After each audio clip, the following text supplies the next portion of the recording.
Oh hey, it's me. Making a Star Wars video.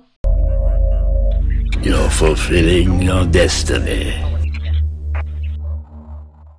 Alright, let's just jump right into what I'm sure is going to cause a mixed set of reactions. So after many rumors that Rian Johnson's trilogy has been canceled, we got evidence that nope. When Rian Johnson was tweeted asking if he was still working on his Star Wars trilogy, he responded, "Yup," with a fist bump emoji. Chances are, with The Last Jedi backlash being about 9-ish months now, if they were going to cancel his trilogy, they would have done it by now. I feel like we're so far away from The Last Jedi that there would have been consequences already, which I'm fine with if he just stays away from this sequel trilogy and does something set, let's say, thousands of years in the past.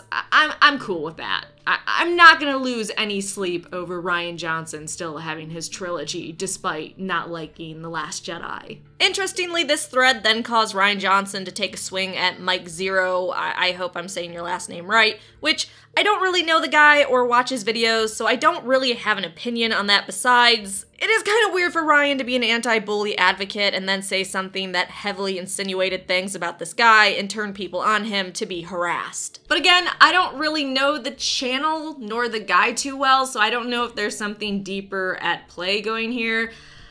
And I really don't care. Just play nice, dudes. Just be nice to one another, okay? Next, Matt Smith, who famously played the Doctor on Doctor Who, has been cast in a key role in episode 9. Well, they say key role, but we've been told that before, to have a character in the movie for like 2 minutes. So now if we do a rundown of Matt, I think we can figure out what that role involves. He's British, so the probability of him being part of the First Order is pretty high. I mean, if you ignore there's definitely British people part of the Resistance, but come on, let's be honest.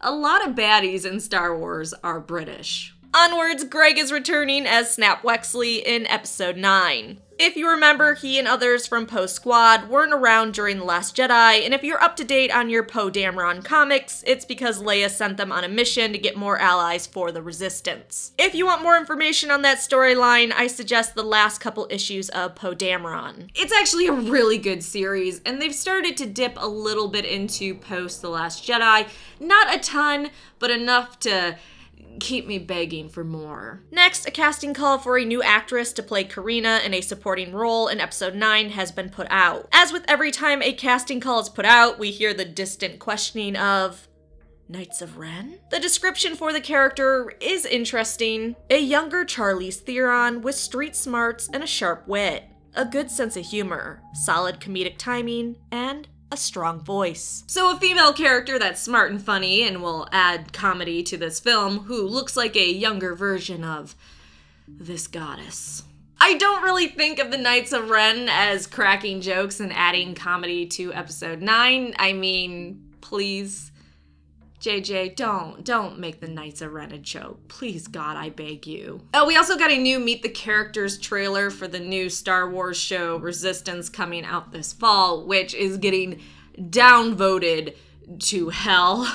I mean, I get it's a kid's show, so a lot of adults weren't going to be happy, but I guess I'm just gonna wait and check the show out and see how I feel about it. But as of right now, it looks bad even for a kid's show. In other news, Mark Hamill also doesn't understand why Luke gave up and exiled him on the island. When asked by a fan why Luke gave up in The Last Jedi and to help him understand, Mark responded, "When I understand, I'll let you know."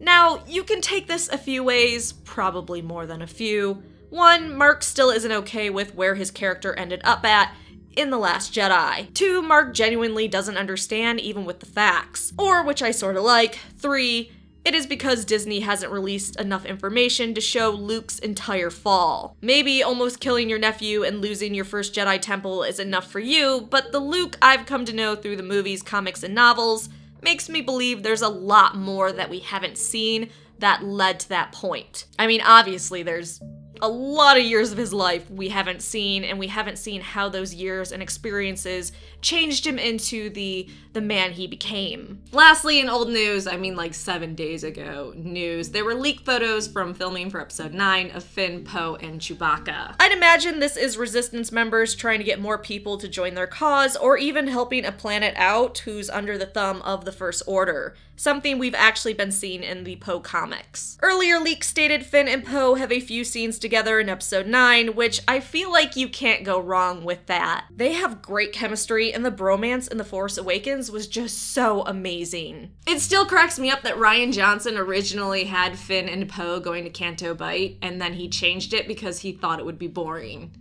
How could those two together ever be boring, Rian? Also, Finn's pants sorta look like Han Solo's traditional ones, which kinda got me a little bit in the feels. Now, what CGI enhancements do you think they're doing with those horses? I'm excited to see what they turn them into, because you can never have just normal horses. Oh, and Billy Dee is looking great for coming back as Lando in episode 9. So, you go, Billy Dee. That's all I have for now. Thanks for watching. Have a great weekend. And remember, everything's going to be okay. Unless it's not. Then it won't. Thanks so much for watching. Please like the video and subscribe for more Star Wars videos.